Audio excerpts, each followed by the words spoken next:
suplicamos en estos momentos seas tú, Padre, bendiciéndonos con la predicación de tu palabra.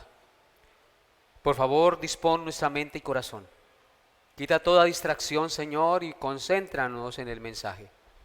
Permite, Padre, que las palabras que salgan de mi boca sean de gran provecho y bendición a todos los que escuchan en este día. Señor, úsame con el poder de tu Espíritu. No mires mis pecados, mi Señor, soy un vil pecador. Ayúdame, Señor, la justicia de tu Hijo Jesús es la que me hace justo ante ti, como a todos mis hermanos. Háblales al corazón, y si alguien no te conoce, Señor, hoy manifiéstate a él. Toca su corazón, inquiétale para que su vida se rinda a los pies de Jesús y pueda encontrar el perdón y la misericordia en el Hijo de Dios que dio su vida en rescate por los pecadores. Pedimos esto, Señor, en el nombre de tu Hijo Jesús. Amén. En el estudio de la vida del profeta Elías, el domingo pasado, terminamos el capítulo 18. ¿Recuerdan? El capítulo 18, donde el profeta Elías, después de 3 años y medio de sequía, oró al Señor de manera ferviente. ¿Y qué pasó? Y llovió. Dios respondió a su oración, porque oró de manera ferviente y perseverante. Le decía al criado, vaya, mire, y 7 veces hizo, hasta que Dios respondió con lluvia. De un momento a otro el cielo se oscureció con nubes y vino una gran lluvia sobre la tierra de Israel, que estaba seca, sedienta de agua. Así que Dios en esos momentos terminó con la terrible sequía, levantó el castigo en cuanto a la sequía que había mandado sobre la nación de Israel. Hoy, con la ayuda del Espíritu Santo, daremos inicio al estudio del capítulo 19, por lo cual les pido que abran sus Biblias allí en este lugar y leamos los primeros 10 versículos como para tener un abrebocas y un contexto de lo que vamos a estudiar. Primer libro de Reyes, capítulo 19, versículos 1 hasta el 10. Dice así la palabra de Dios. Acab dio a Jezabel la nueva de todo lo que Elías había hecho y de cómo había matado a espada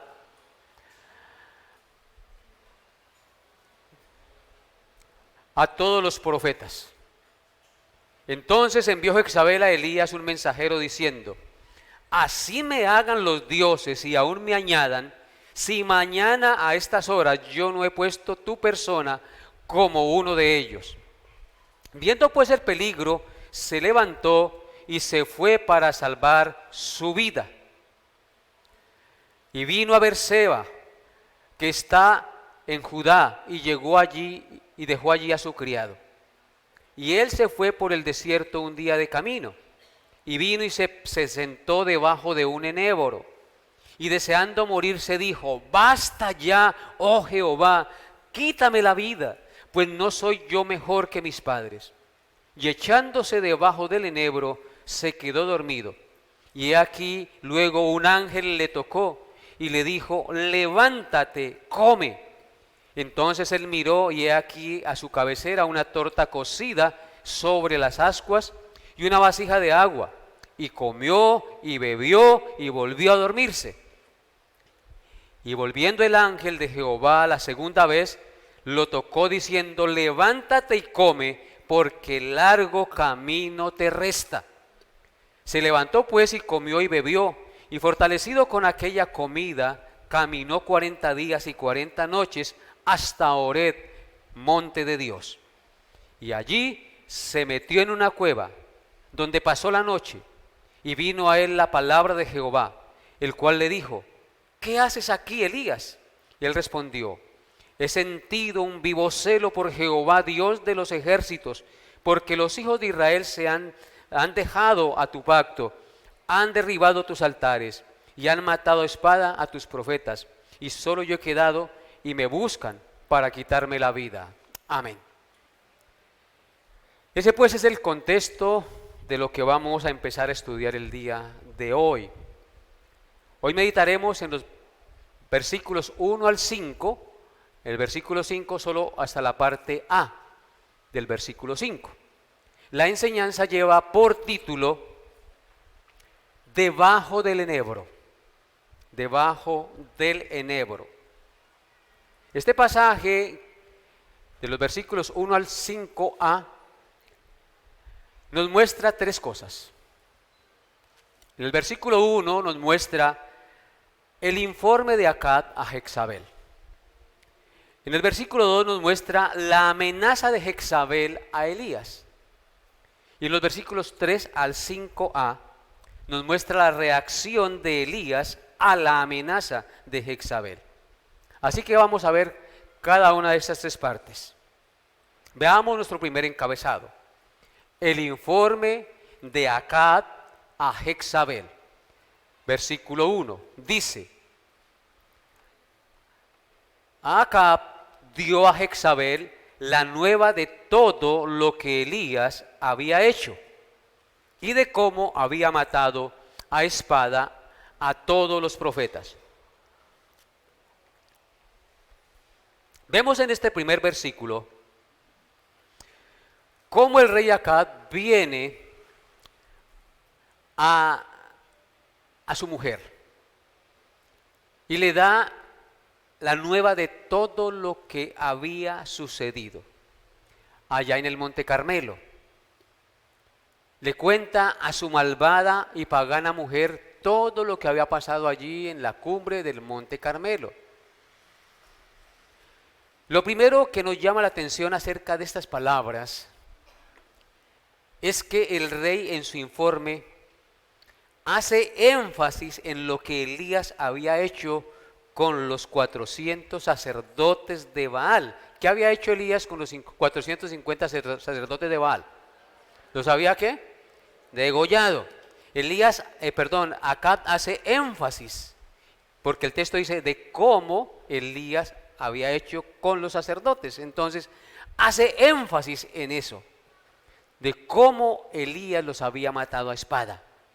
Pero no dice nada de las maravillas que Jehová había obrado en ese día, de cómo había hecho descender fuego del cielo que consumiera el holocausto, es decir, el sacrificio, la leña, las piedras y el agua que estaba alrededor del altar, ni de cómo los sacerdotes de Baal habían quedado en ridículo, en vergüenza, porque su dios Baal no contestó la oración.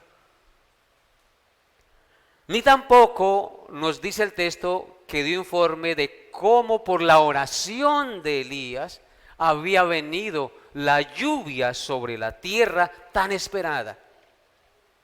Podemos deducir que no hay lugar para Dios realmente en los pensamientos de los impíos. Y eso es una verdad innegable. No hay lugar para Dios en el pensamiento de los impíos. Por el contrario, los impíos siempre hacen los máximos esfuerzos para desterrar a Dios de sus mentes o minimizar sus obras, para desterrar a Dios de toda aquella influencia que Él tiene sobre el universo. Hacen cualquier esfuerzo por opacar la gloria de Dios, por negar su obrar. Y se lo atribuyen toda la ciencia, se lo atribuyen a la casualidad o al poder del hombre. Amados hermanos, una cosa es cierta, y es que ni los juicios divinos, ni las bendiciones, ni los actos sobrenaturales de Dios regeneran o cambian el corazón del inconverso. Tal como lo vemos con Acab y con Jezabel, que no se inclinaron ante Jehová a pesar de la gloria que Dios manifestó, mostrando que Él era el verdadero Dios y no Baal y sus falsos profetas. Así que por más milagros que se hagan, por más maravillas que se muestren, el impío quedará inmune a estas cosas. Solo un milagro de Dios, solo un milagro de la gracia soberana de Dios puede hacer que las almas pecadoras se vuelvan del poder del pecado y de Satanás al Dios vivo y verdadero que nos da todas las cosas. Si Dios no obra en nosotros el acto del nuevo nacimiento, si Dios no toca nuestras conciencias y no toca nuestro corazón para darnos vida, en vano se hacen las cosas. Por demás es que nos levantemos de mañana y vayamos tarde a trabajar, hermanos. Si Dios no obra, no hay bendición verdadera para nuestra vida.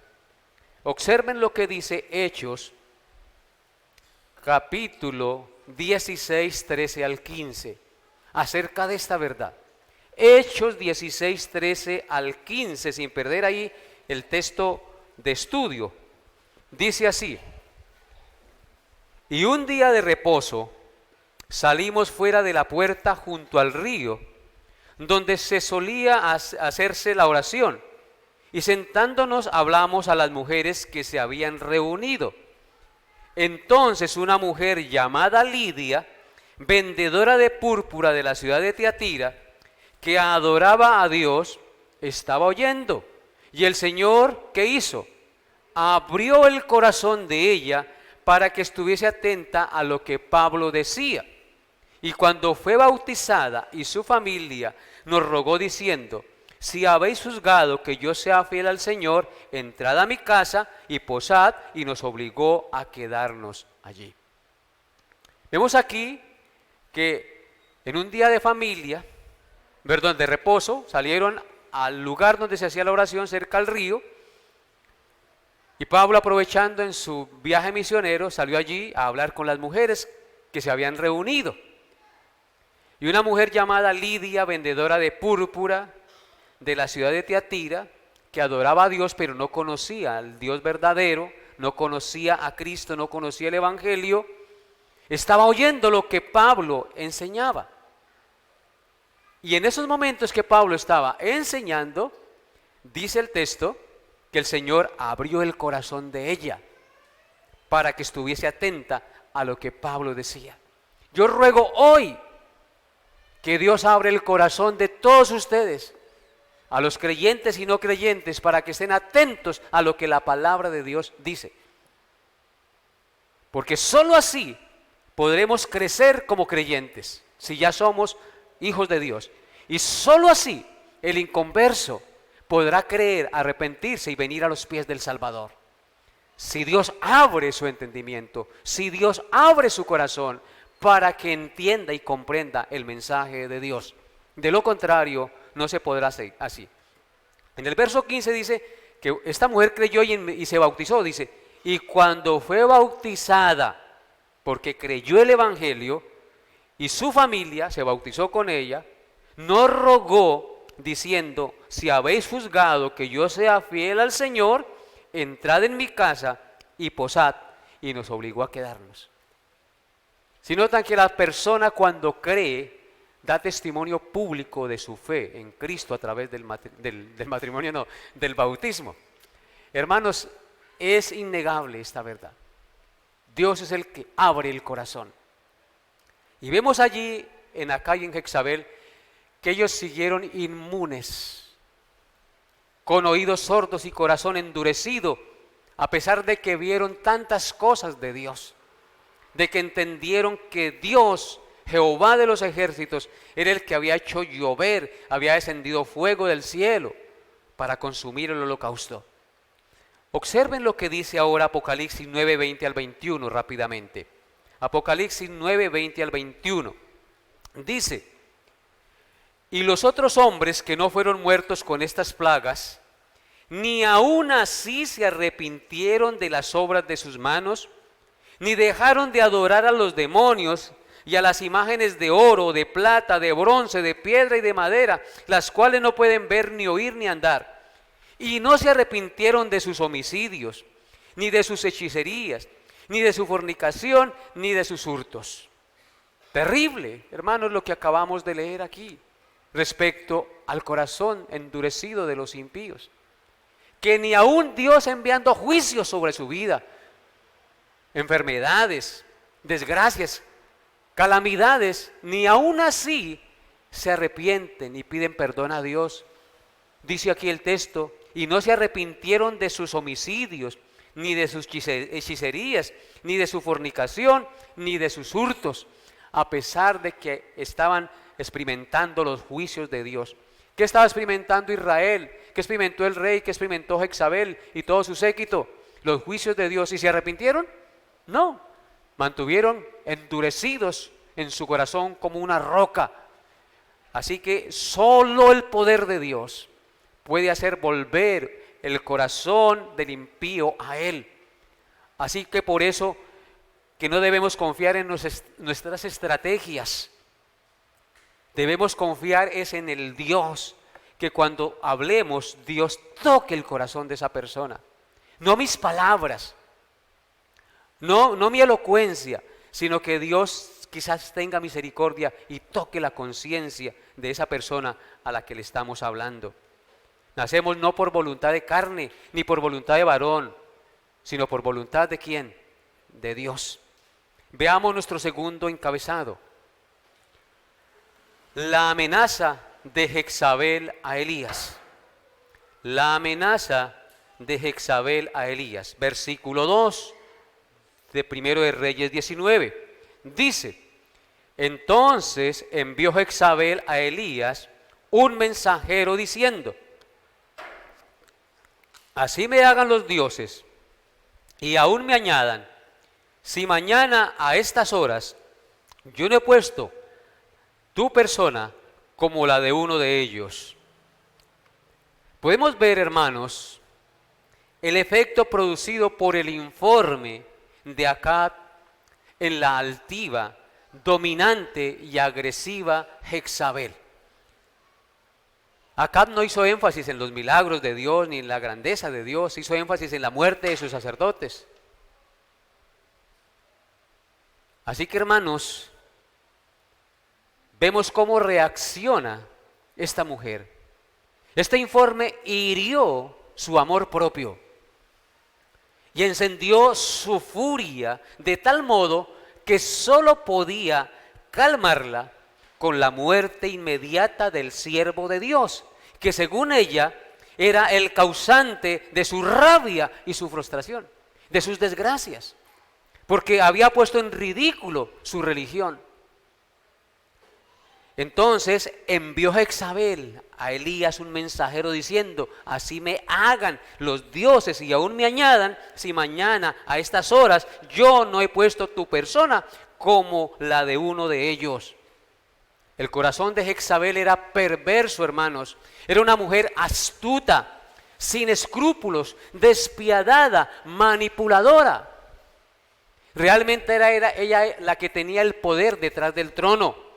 Acab, su marido, no era más que un instrumento manipulado en sus manos para satisfacer sus deseos de placer. Es por eso que en Apocalipsis, en el mensaje del Señor a la iglesia de Tiatira, Jezabel es símbolo de falsa religión, de seducción sexual y desviación de la verdad. Apocalipsis 2:20. Apocalipsis 2:20. Vemos allí esta verdad. Dice, pero tengo unas pocas cosas contra ti, que toleras que esa mujer Jezabel, que se dice profetiza, enseñe y seduzca a mis siervos a fornicar y a comer cosas sacrificadas a los ídolos. Amén. Vemos aquí entonces que el Señor Jesucristo condena una actitud que está teniendo una iglesia, la iglesia de Tiatira. Dice que toleras a esa mujer Jezabel, haciendo referencia a la Jezabel de aquí de Primero de Reyes, que se dice profetiza. ¿Qué hacía Jezabel allá en Primero de Reyes?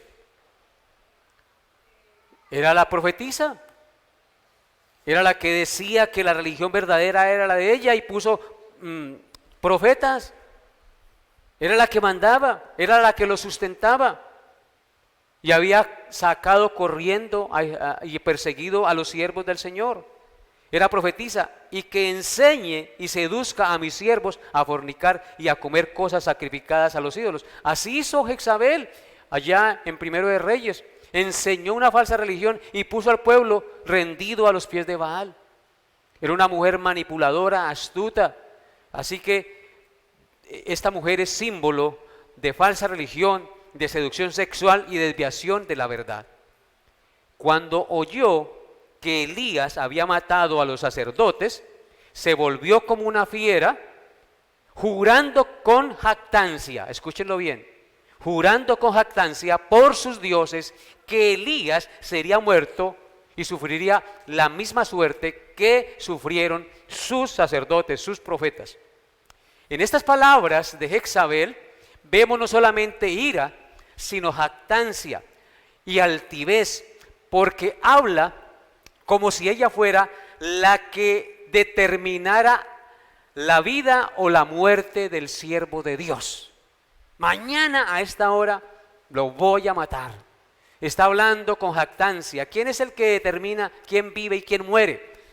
Solo Dios. Así que aquí en estas palabras hay jactancia, orgullo, altivez, engrandecimiento. Amados hermanos, aquí podemos ver que si bien es verdad que el corazón del hombre es inclinado a lo malo, eso es una verdad, también es cierto que en la medida que una persona se resista a la verdad y rechace la luz una y otra vez como pasaba con ellos, la conciencia se endurece, se encallece cada vez más y se hace más insolente e insensible a la voz de Dios. En otras palabras, cuando omitimos la voz de Dios, añadimos más pecado a nuestro pecado y cada vez más el callo de nuestra conciencia nos hace insensibles a lo que es malo y nos hace resistentes a la verdad de Dios.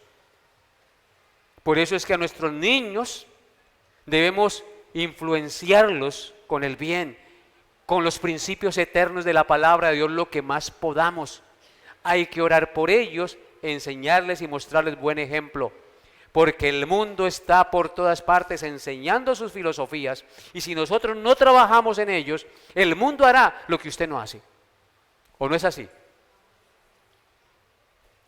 Vemos también que en este ataque de ira, la poderosa mano providencial de Dios estaba protegiendo también al profeta Elías. Dios hace todo de manera maravillosa e increíble. ¿Por qué razón? Porque Jezabel, en lugar de enviar directamente hombres a matar al profeta, le envió un mensajero para comunicarle su sentencia de muerte, para amenazarlo. Pero en eso la poderosa mano de Dios estaba. Muy seguramente pensaría Jezabel que Elías era tan valiente que no intentaría escapar. Pero en esto estaba muy equivocada, porque Elías sí escapó para salvar su vida. ¿Quién estuvo detrás de eso al fin y al cabo, hermanos? Dios protegiendo a su siervo. No era que Dios no pudiera hacer descender fuego del cielo y matar a los soldados de Jezabel, no. Pero Dios no obra así, hermanos. Dios obra a través de las mismas decisiones que toman los impíos, las usa para el bien. Dios muchas veces se vale de las palabras y arranques desenfrenados de las personas para frustrar los designios perversos de su corazón. Se vale de esos arranques que a veces uno tiene para frustrar los designios perversos del corazón. En su ira y en su enojo, sin darse cuenta, puso en aviso al profeta, el cual huyó por su vida. Pero, ojo, todo esto sucedió porque estaba detrás la mano poderosa, el designio de Dios. Escuchen lo que dice Job capítulo 5, versículos 12 al 13 acerca de esta verdad. Job 5, 12 al 13. Dice así, hablando de Dios, que frustra los pensamientos de los astutos, para que sus manos no hagan nada, que prende a los sabios en la astucia de ellos, y frustra los designios de los perversos. Amén. ¿Qué hace Dios? Miremos nuevamente el texto. Dice en el verso 12 que frustra los pensamientos de los astutos. Jezabel se creía astuta, pero Dios frustró sus pensamientos para que su mano no haga nada. Creyó que con amenazarlo entonces el otro se iba a endurecer más e iba a enfrentarla, pero huyó. Verso 13, que prende a los sabios en la astucia de ellos y frustra ¿qué? Los designios perversos. ¿Qué hizo Dios allí con Jezabel? Frustró los designios perversos de matar al profeta Elías. Qué maravilloso es nuestro Dios, ¿no les parece? Nos deja abismados en su sabiduría y poder. No es verdad, hermanos, aquí para nosotros, no es verdad que con frecuencia las rabietas y los ataques desenfrenados de ira hacen que la razón y la cordura se pierdan, ¿sí o no? Esos ataques, esos arrebatos que una vez tiene de ira, desenfrenados, allí perdemos la cordura y la razón, haciéndonos decir y haciéndonos hacer cosas imprudentes, creyéndonos más poderosos que Dios. Herimos y decimos cosas que no convienen y hacemos cosas que no convienen, todo por no refrenar esos ataques impulsivos de ira. Y salen palabras groserísimas, hirientes contra el mismo cónyuge, contra los mismos hijos. ¿Ustedes creen que eso es correcto? ¿Es verdad que no? ¿Por qué? Por no tener control sobre nuestros impulsos irascibles, hermanos. Hay que protegernos de los ataques perversos de nuestro propio corazón, engañoso y perverso el corazón, más que todas las cosas. Dice la palabra de Dios. Jezabel creía que por ser la mujer del rey, creía que por ser la mujer del rey podía disponer de la vida del profeta y controlar el futuro. Pero en realidad, ni el futuro ni la vida están en las manos de los hijos de los hombres, a menos que Dios en su soberanía lo permita. Dios tiene el control de todo. Proverbios 19:21 dice, muchos pensamientos hay en el corazón del hombre, mas el consejo de Jehová permanecerá. Muchos pensamientos, muchos planes tiene el hombre, pero a la final, ¿qué es lo que permanecerá? El pensamiento, el consejo, la voluntad de Dios sobre nuestra vida. Usted puede patalear, hacerle rabietas a Dios, pero si Dios tiene determinado algo con usted, usted no lo puede impedir. Dios hará que usted llegue a donde Él ha determinado que llegue, aunque usted no lo quiera hacer. ¿Recuerdan de Jonás? Cuando lo mandaron a predicar a Nínive, ¿qué pasó con él? Dijo, yo no voy por allá, y se embarcó en un barco y se fue totalmente al contrario. Era para el norte que le tocaba ir, él se fue para el sur. Yo no le hago caso a Dios. ¿Y qué hizo Dios? Hizo que se lo comiera una ballena porque lo botaron del barco y la ballena lo botó en la playa y lo llevó Dios así de las mechas a que hiciera su voluntad. No podemos frustrar los planes de Dios, hermanos. Así que se cree muy bravito, muy alebrestado, mucho cuidado. Con Dios no podemos jugar. Dios es bueno, misericordioso, pero también es un padre que disciplina y corrige a sus hijos. Amén. Tercero, veamos nuestro tercer punto. La reacción de Elías a la amenaza de Jezabel. Versículos 3 al 5, parte A. Dice así: viendo pues el peligro, ¿quién? Elías se levantó y se fue para salvar su vida.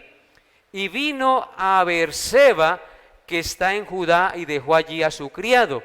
Y él se fue por el desierto un día de camino, y vino y se sentó debajo de un enebro, y deseando morirse dijo: basta ya, oh Jehová, quítame la vida, pues no soy yo mejor que mis padres.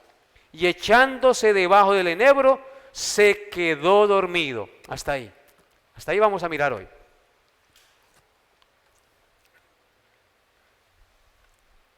Quiero hacer un comentario aquí. Al pasar del capítulo 18 al capítulo 19 de Primero de Reyes, nos encontramos con un contraste extremo en cuanto al proceder y el comportamiento del profeta Elías. Es como si el sol brillara en su más alto esplendor como está ahorita, y de repente, sin aviso alguno, el sol se oscureciera y la tierra quedara en densas tinieblas. Es un extremo terrible, un contraste bien marcado. Los contrastes que ofrecen estos dos capítulos son muy violentos y sobrecogedores.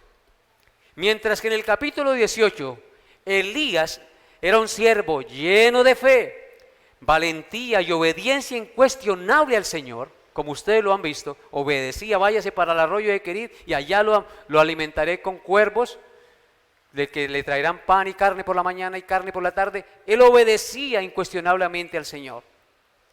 Aquí lo vemos, aquí en el capítulo 19, asustado, oyendo, amedrentado, tratando de salvar su vida por la amenaza de una mujer. ¿Qué contraste, no les parece? Un contraste extremo. De la cumbre del Carmelo, donde los profetas de Baal fueron derrotados y la gloria de Jehová se manifestó con lluvia y fuego en respuesta a la oración del siervo de Dios, ahora vemos al profeta huyendo al desierto, lleno de cobardía, sin esperanza, abatido y pidiéndole a Dios que le quite la vida. ¿Quién podía pensar, hermanos, que este valeroso siervo de Dios tuviera este cambio de actitud y comportamiento tan repentino y tan extremo? ¿No les parece extraño? Mis amados hermanos, lo primero que quiero que pensemos es que en este contraste tan marcado del siervo de Dios, tenemos una prueba sorprendente de la inspiración de las Sagradas Escrituras. Como ustedes saben, este libro, aunque fue escrito por hombres, no es producto del pensamiento humano, sino la inspiración del Dios vivo y verdadero que hizo los cielos y la tierra. ¿Por qué razón en ese contraste, en esa narración encontramos una prueba de que la Biblia es inspirada por Dios? ¿Saben por qué? Porque la Biblia muestra fielmente y sin tapujos el carácter humano y caído de los siervos de Dios. La Biblia no oculta el pecado de sus personajes más notables. Si la Biblia hubiera sido escrita por un hombre o producto de los hombres, si hubiese sido escrita por historiadores no inspirados, estos habrían exaltado las virtudes de los hombres, ignorando y minimizando sus faltas, sus pecados. Muy seguramente, si un admirador de Elías hubiera escrito la historia de Elías, hubiese omitido esta parte de su vida que estamos hoy leyendo. La Biblia no ocultó el pecado de Noé. ¿Se acuerdan que después de que Noé se bajó del arca, después de que terminó el diluvio, qué hizo? Plantó una viña, cogió las uvas, hizo vino y se pegó una borrachera, pero de esas bien racamandaca. Tanto que se quedó dormido desnudo en la tienda. No oculta el pecado de sus siervos. La Biblia no ocultó los pecados de Abraham. Abraham cometió muchos errores y la Biblia los menciona. La Biblia no oculta los pecados de Isaac, de Jacob, de Moisés, de Salomón, de David, de Sansón, de Pedro, de Pablo, de los apóstoles, etc. La Biblia revela sus faltas. Así que el hecho de que la Biblia no pretende excusar el comportamiento pecaminoso de sus siervos es evidencia de que sus escritores estaban dirigidos por el Espíritu Santo de Dios. ¿Cuál es la tendencia humana? A ocultar ¿qué cosa? Nuestro pecado. Versículos 3 al 5. Vamos ahora después de este comentario. Versículos 3 al 5. Vamos a leerlo nuevamente. Viendo pues el peligro, se levantó y se fue para salvar su vida, y vino a Beerseba, que está en Judá, y dejó allí a su criado. Y él se fue por el desierto un día de camino, y vino y se sentó debajo de un enebro, y deseando morirse, dijo: basta ya, oh Jehová, quítame la vida, pues no soy yo mejor que mis padres. Y echándose debajo del enebro, se quedó dormido. Amén. Tres cosas vemos en este pasaje acerca de la reacción de Elías a la amenaza de muerte de Jezabel. En el verso 3 nos dice que viendo el peligro se levantó y se fue para salvar su vida. Siendo Elías un hombre de oración, de ferviente oración, un hombre de fe, en lugar de arrodillarse y exponer su causa ante Dios, haciendo oración, tomó el asunto en sus propias manos. Obró un impulso precipitado. Se dejó llevar por el miedo. Obró para preservar su vida por su propia mano. Comenzó a depender de él mismo y no de Dios. De un momento a otro. Y así nos pasa a veces a nosotros. En otras palabras, de un momento a otro, su mente se turbó, perdió la fe, se llenó de miedo y huyó de quien procuraba destruirle. Nos dice el texto: viendo pues el peligro, se levantó y se fue para salvar su vida, y vino a Beerseba, que es en Judá, y dejó allí a su criado. Aquí nos desayunamos que Elías al final aparece con un criado que le ayudaba, y deja allí a su criado para no meterlo en problemas, y él se aísla. Hermanos, cuando estamos en peligro y quitamos la mirada de Dios, nos llenamos de temor y de incertidumbre y comenzamos a actuar de acuerdo a nuestra humana y terrenal sabiduría, desviándonos de Dios, porque el temor de Dios, el temor del hombre pone lazo, pone trampa a nuestros pies. Estoy tan acostumbrado a hablar del temor de Dios que lo nombré, pero es aquí: el temor del hombre pone lazo a nuestros pies. Escuchen lo que dice Proverbios 29:25. En Proverbios 29:25 dice: el temor del hombre pondrá lazo, mas el que confía en Jehová será exaltado. ¿Qué pasa cuando yo temo a los hombres? Va a haber lazo, va a haber trampa, va a haber temor en mi corazón, frustración. Mas si confío en Jehová, seré exaltado. No voy a temer, voy a superar el miedo, hermano. Entonces, el temor al hombre pone lazo. Pero el principio de la sabiduría es ¿qué cosa? El temor a Jehová. En Isaías 51, versículos 12 al 13, dice las siguientes palabras. Isaías 51, 12 al 13. Dice: yo soy vuestro consolador, dice Dios.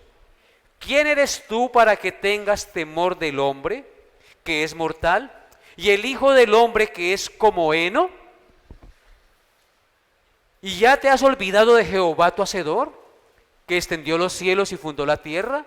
Y todo el día temiste continuamente del furor del que aflige, cuando se disponía para destruir. Pero ¿en dónde está el furor del que aflige? Hermanos, aquí nos dice que quien es el hombre para que tengamos miedo del hombre. El hombre simplemente es huesos y carne como nosotros. Nuestro temor debe estar ¿a quién? A Dios. ¿Y saben por qué tememos al hombre? Porque nos olvidamos de Dios. Miren lo que dice el versículo 13. ¿Y ya te has olvidado de Jehová tu Hacedor, que extendió los cielos, fundó la tierra y todo lo que hay? Cuando tememos, cuando nos llenamos de pánico, es porque quitamos la mirada de ¿quién? De Dios, y nos olvidamos que Él tiene todo el poder y que somos sus hijos y que Él puede pelear por nosotros y defendernos. Y por eso nos llenamos de temor y frustración. Los hombres son simplemente carne, huesos, polvo, pero Dios es eterno y permanece para siempre. Confiemos en Él, hermanos. Mire lo que le pasó a Pedro en Gálatas capítulo 2, 11 al 13, por tener miedo a los hombres. Gálatas 2, 11 al 13, Nuevo Testamento, dice: pero cuando Pedro vino a Antioquía, le resistí cara a cara porque era de condenar. Pues antes que viniesen algunos de parte de Jacobo, comía con los gentiles, pero después que vinieron, se retraía y se apartaba porque tenía miedo de la circuncisión. Y en su simulación participaba también los otros judíos, de tal manera que aún Bernabé fue también arrastrado por la hipocresía de ellos. Aquí vemos un comportamiento muy reprochable del apóstol Pedro, hermanos. Aquí en Gálatas 2:11 en adelante dice: pero cuando Pedro vino a Antioquía, ya predicando el evangelio, ya Cristo había ascendido al cielo, dice Pablo que le resistió cara a cara porque era de condenar lo que estaba haciendo Pedro. Verso 12: pues antes de que viniesen algunos de parte de Jacobo, porque es que habían cristianos judíos y cristianos gentiles. Entonces, antes de que viniesen algunos cristianos de parte de Jacobo, es decir, cristianos judíos, comía con los gentiles, es decir, con los cristianos gentiles que no practicaban los ritos judíos. Y entonces cuando vinieron los de Jacobo, y él antes de venir comía con los gentiles, cuando vinieron ellos, se retraía y ya no se juntaba con los cristianos gentiles. Y en su simulación de que los desechaba y que no se estaba juntando con la chusma, entonces en su hipocresía arrastraba a los demás. Porque tanto judíos como gentiles son un mismo pueblo. Y entonces él tuvo miedo porque dice en el verso 12: pues antes que viniesen algunos de parte de Jacob, comía con los gentiles, pero después de que vinieron se retraía y se apartaba porque tenía miedo de los de la circuncisión, que le acusaran de que él era un traidor a las normas judías. ¿Se llenó de qué? De miedo. Y entonces comenzó a actuar hipócritamente. Yo no los conozco, yo como que no me junto con ellos, para que no le reprocharan. Y dice: y en su simulación o hipocresía participaban también los otros judíos, de tal manera que aún Bernabé fue también arrastrado por la hipocresía de ellos. ¿A dónde nos lleva el temor a los hombres? ¿A ser qué? Hipócritas. ¿Qué pasa cuando van ustedes a una casa, de pronto por allá a una reunión, y usted no quiere que sepan que es cristiano? Entonces como que usted no quiere hablar, que no le digan que es aleluya, entonces usted como que se hace el loquito, ¿sí? Porque tiene miedo de que se burlen, de que le hagan bullying, como dicen hoy en día. Dejemos de temer a los hombres, hermanos, porque pecamos contra Dios. Así le pasó a Pedro.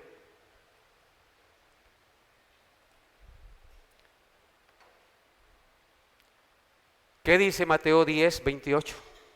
Rápidamente, hermanos, Mateo 10, 28. Dice: no temáis a los que matan el cuerpo, mas el alma no pueden matar. Temed más bien a aquel que puede destruir el alma y el cuerpo en el infierno. A este es que debemos temer, hermanos. No tenga miedo de decir que es cristiano. No se avergüence de Cristo delante de los hombres, porque el día que Él venga, se avergonzará de usted. Y eso sí es terrible. Así que tenga mucho cuidado. Versículo 4 de nuestro pasaje. En segundo lugar, vemos que Elías se fue por el desierto un día de camino. Dice el texto que se levantó y se fue un día de camino. Es decir, el miedo lo llevó ¿a dónde? Al desierto. A buscar refugio en la soledad, hermanos.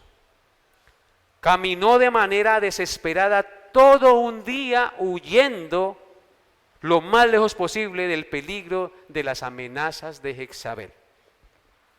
Parece increíble que este hombre de Dios, que se paró de manera valiente ante Acab y lo desafió sin temor, confiado en el poder de Dios, ahora lo veamos como un cobarde, huyendo y en el desierto por las amenazas de Jezabel, como si Jehová no existiera para él.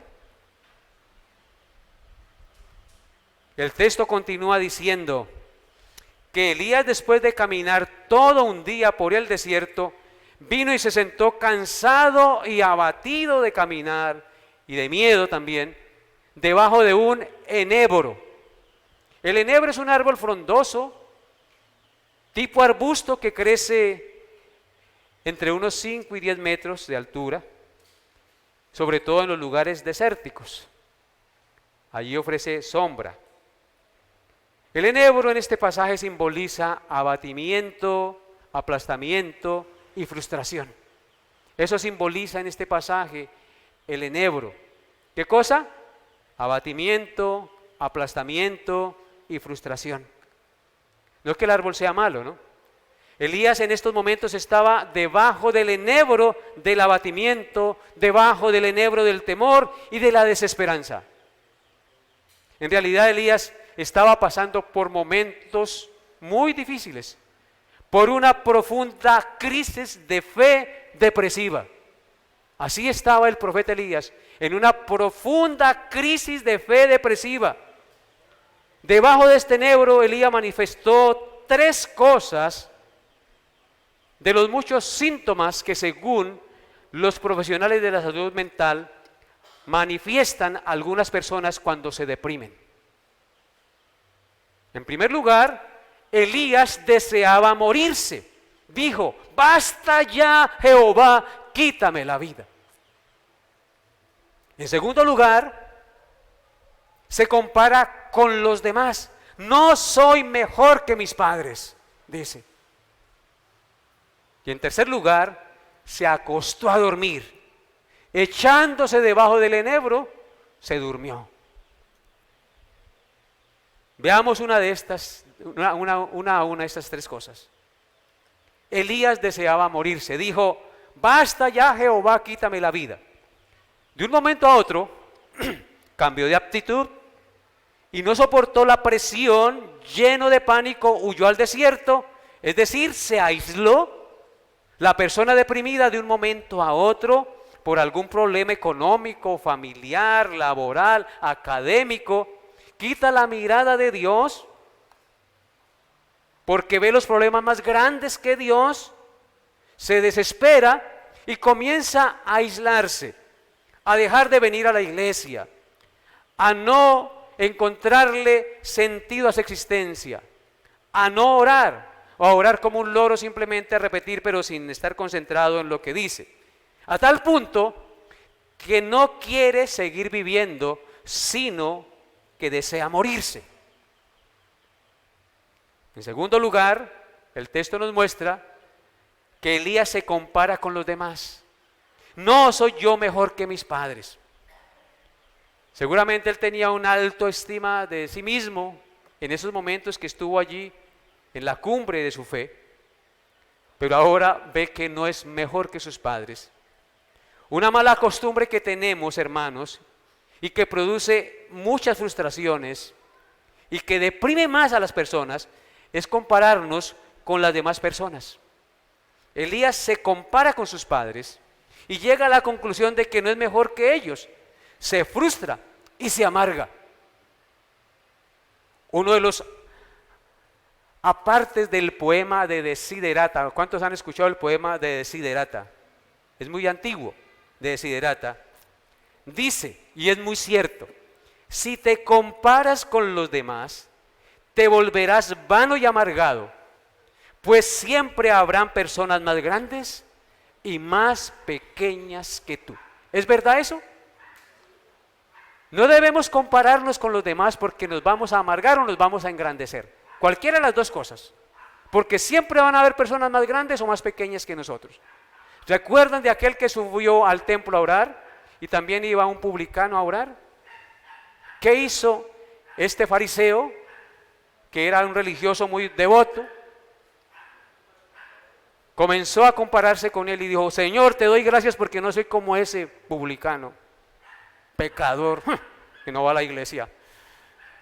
Ayuno 2 veces a la semana, doy diezmos de todo lo que gano, no me pierdo culto. Y comenzó a compararse y a ver al otro chiquitico y él engrandecido, un gigante espiritual. Pero el otro, ¿qué hacía? Ni levantaba la mirada al cielo, sino que decía: Señor, sé propicio a mí que soy pecador. Y dice el texto que éste descendió a su casa justificado, el que se humilló, el que reconoció que no era, mas el que se enaltece será humillado. Compararnos con los demás no es bueno. Compararnos con los demás no es bueno, escúchenlo. Con el único que debemos tener como punto de referencia es a Cristo. Y compararnos con Él y anhelar ser como Él. Y pedirle a Él que nos haga humildes, que nos haga sencillos, que nos haga mansos, amorosos, misericordiosos. Amén. A eso estamos llamados. En tercer lugar, se acostó a dormir. Echándose debajo del enebro, se quedó dormido, dice el texto en el versículo 5. El sueño es una bendición, hermanos, del Señor, porque en él descansamos y recuperamos fuerzas para iniciar el nuevo día. ¿Sí o no? ¿Qué es el sueño para nosotros de parte de Dios? Una bendición, porque en él descansamos, recuperamos fuerzas, amanecemos fuertes para iniciar las labores del nuevo día. Pero en la persona deprimida, el sueño se convierte en un falso refugio, porque la persona deprimida quiere escapar de la realidad durmiendo, y allí no va a encontrar remedio para la enfermedad de su alma, para la enfermedad que la está quejando. Quiere dormir para no pensar, quiere dormir para aislarse. Y lo que es una bendición resulta en un falso refugio, porque el sueño nunca podrá traerle paz verdadera ni fe a su alma. Y esto es precisamente lo que le pasó a Elías. Quitó la mirada de Dios, se llenó de temor, decidió confiar en Él, vio los problemas más grandes que Dios, decidió confiar en sus propias ideas, decidió huir, aislarse y desear morirse y escapar de su realidad durmiendo. He ahí el pecado de Elías. Y ahí que también nosotros estamos a esto de hacer lo mismo, de llegar a esta situación si no tenemos cuidado. Si quitamos la mirada del Dios vivo y verdadero que nos da todas las cosas. Yo puedo concluir aquí que podemos ver que la conducta de Elías que mostró en los capítulos anteriores, en el 17 y en el 18, es solo otorgada por la gracia de Dios y su Espíritu Santo. Lo que él logró allá fue por la gracia de Dios y el poder del Espíritu Santo. El hombre puede caminar en rectitud y hacer la voluntad de Dios solo por la gracia y el poder del Espíritu Santo. La conducta de Elías en esta ocasión muestra que el espíritu y el valor que había manifestado anteriormente eran del Señor y no eran suyos propios. ¿A quién le pertenece la gloria, hermanos? Así que no pongamos la mirada en Elías, sino pongámosla en el Dios de Elías. Estas cosas fueron escritas para nuestro ejemplo, para nuestra enseñanza. Si tú quitas la mirada de Dios, te deprimes, comienzas a actuar en tu propia sabiduría, te frustras, te llenas de miedo, de temores, comienzas a cometer errores. porque quitamos la mirada del Dios vivo y verdadero que nos da todas las cosas. Y comenzamos a ver al diablo y los problemas más grandes que Dios. Dios es el que tiene poder sobre todo, mis hermanos. Y en Él podemos confiar plenamente.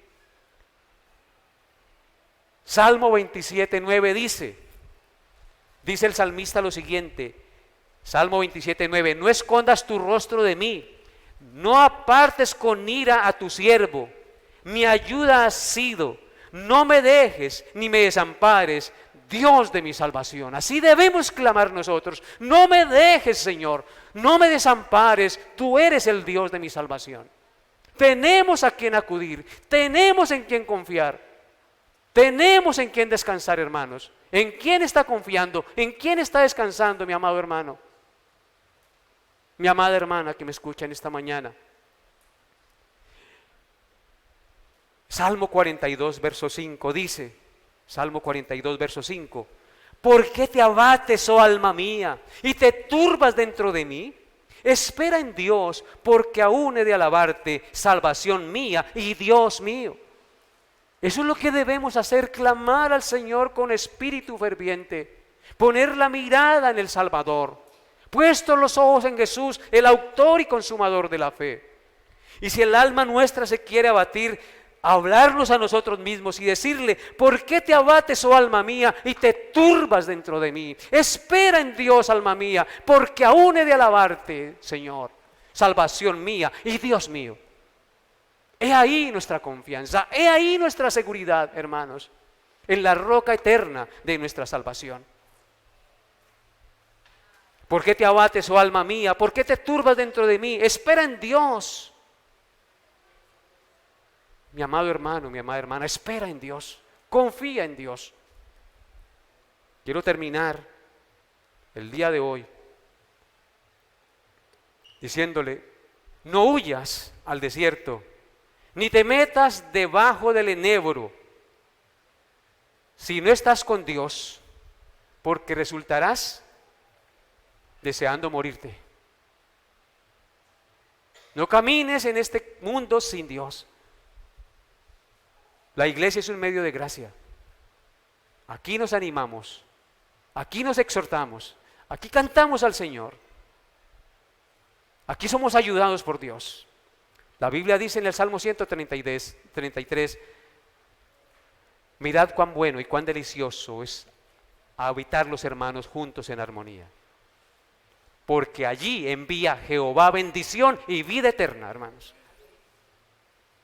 No desprecies la iglesia. Ama la iglesia, porque al amar la iglesia estás amando a Cristo, porque la iglesia es el cuerpo de Cristo. Y estamos en la iglesia y formamos parte de la iglesia. Debemos amarnos los unos a los otros, exhortarnos los unos a los otros, orar los unos por los otros. Y estamos seguros que caminando con Dios nos irá bien, hermanos. No quitemos la mirada de Jesús, confiemos en Él, hermanos. Terminemos nuestra meditación observando Isaías 26, verso 3, que es una verdad innegable que quiero que se meta en su mente y corazón en esta mañana, mi amado hermano y hermana que me escucha, amigo que me está escuchando. Isaías 26, 3 dice, abra su Biblia y lea conmigo. Isaías 26, 3 dice, tú guardarás en completa paz a aquel cuyo pensamiento en ti persevera, porque en ti ha confiado. He ahí la clave, hermanos, para andar en paz. Dice, tú guardarás en completa paz a aquel cuyo pensamiento en ti persevera. O sea que cuando no tenemos paz es porque nuestro pensamiento no persevera en Dios. Pero si perseveramos en Dios, Él dice que nos guardará en completa paz. ¿Y por qué perseveramos en Dios? Porque en Él hemos confiado. O sea que cuando no tenemos paz es porque dejamos de confiar en Dios y comenzamos a confiar en el hombre, comenzamos a confiar en nuestra sabiduría, en nuestro entendimiento, en nuestras argucias o en lo que nos dice fulanito o sutanito. Y no en lo que dice la palabra de Dios.